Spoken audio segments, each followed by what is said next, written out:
Hey everyone, how's it going? Azren the Language Nerd here. Hope you're doing very well. Welcome to another episode of Ask the Language Nerd. This is the show where I take a lot of your guys' questions from a variety of different social media platforms and I answer them in video form. If you ever want to submit something for the show, you're welcome to do so. You can find me at PolyglotAzren on a variety of different social media networks. I'm going to put them on the screen right now so you guys know where you can find me. It's been a long time since I've recorded one of these videos, so let's jump right in. First question we have here is, Azren, what are some tips to increase your vocabulary? This is the question I've answered at least once or twice in previous episodes, but I feel like it's going to be something I address relatively regularly because it is something that is a relatively common question that people ask quite a bit.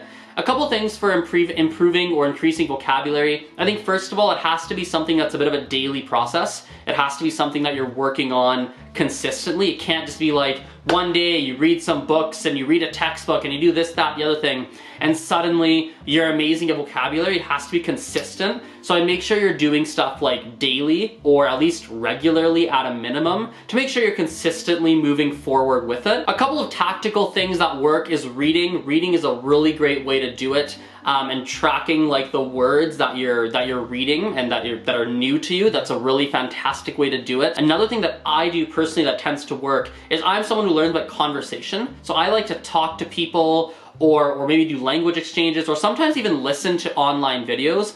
And I guess you could say just write down a lot of the new words, write down a lot of things that were new or that maybe I didn't know how to say, and then study those over the coming days to make sure that it really sticks in my brain. The final thing I'll say on this is there are some fantastic applications that I'll recommend as well, such as Anki or Anki, I'm not sure how to pronounce it. It's A-N-K-I, which is a really good flashcard application that uses what's called, I believe it's called space repetition or something like that, space repetition technology, something like that. I'll put it on the screen for you guys so you guys can see that.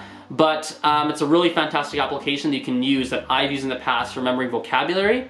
And yeah, those are a couple of different things that I'd recommend. Next question we have here is, Azren, how is your Gujarati going? For those of you who don't know, Gujarati is my mother tongue, and recently I spent a couple of months in India where I was studying my mother tongue. Oh, sorry, Badu Bau. What have you been, like on your flashcards or anything, what have you been doing? Hey vlog, how's it going? And the thing is that it's kind of interesting. Ever since I've come back to Canada, I haven't really been studying it or haven't really been touching it or doing much with it, to be perfectly honest with you guys. And the main reason for it, and this is actually practical for a lot of you, has to do with environment. You see, what happens is that if your environment is not conducive to you studying or you practicing or like you learning a language or anything like that, the reality is that you're probably not going to be consistent with the language that you are learning. It's just real. It actually works like that in a lot of aspects in life. Your environment influences your actions, your behaviors, your likes, your dislikes, etc. And for me right now, when I look at Gujarati, I have not necessarily created an environment for myself here in my own city where I feel like studying or where it's almost quote-unquote easy or quote-unquote natural for me to study. And as a result, I feel like it's not been slipping per se. Like, it's not that I've completely lost everything I've forgotten or anything like that, but I just haven't really continued. I haven't like sat down and made sure I'm consistently moving forward. One thing I'd recommend for you guys is that you think about that environment and make sure that you are creating environments for yourself to make sure that you are actually consistently able to simplify the process of actually studying or working or practicing on a regular or a day-to-day or at least a frequent basis. Something I highly recommend, otherwise you're gonna do what's happening for me right now in Gujarati, where it kind of slips a little bit because the environment is not something that I've spent on building around myself. Next question we have here is, Azren, what is your opinion on language shifts? In other words, the language spoken in a region changing over time. This is one that really fascinates me actually. I remember in 2011 or 2012, one of the two, we went to Uganda. My family is actually, for those of you who don't know, it's actually born in Uganda. They're all born in Uganda.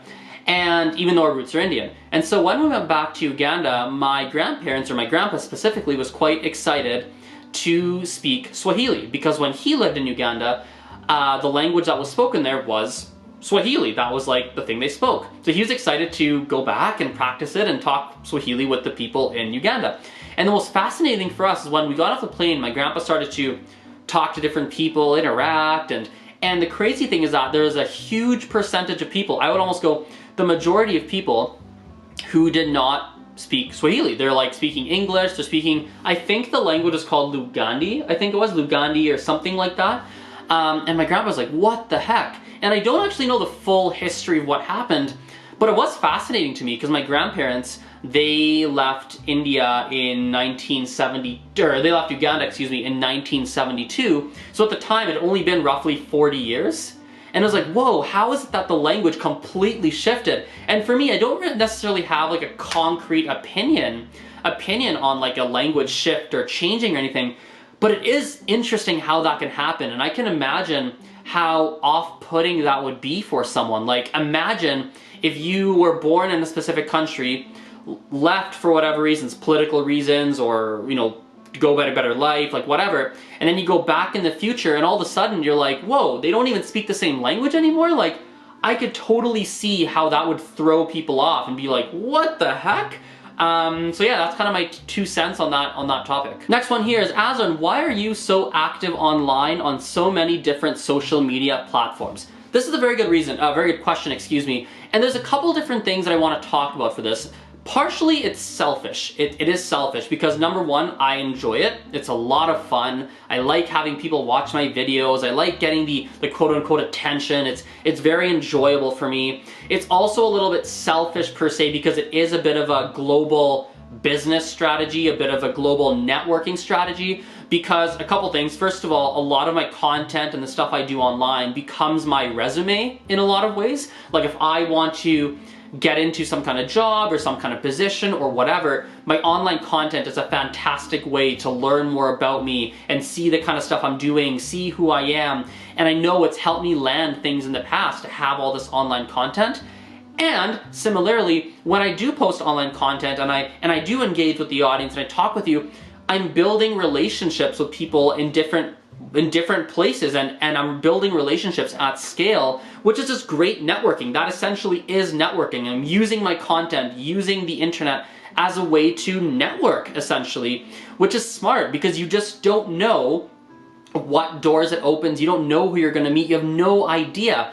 And I'll finish on this note. Here's where things go for a bit of a twist. Right? Even though I'm using it for a lot of my own personal gain, the big thing for me, one of the things I'm always so conscious of, is that I don't want it to be at the expense of the audience. I don't want to be selling you guys something every 2 seconds, which is why I rarely, almost never ever try and sell stuff or ask for too much. It's almost always give. Because I just don't want to have that. I just don't want that kind of thing where it's like, I'm trying to take so much, take from the audience too much.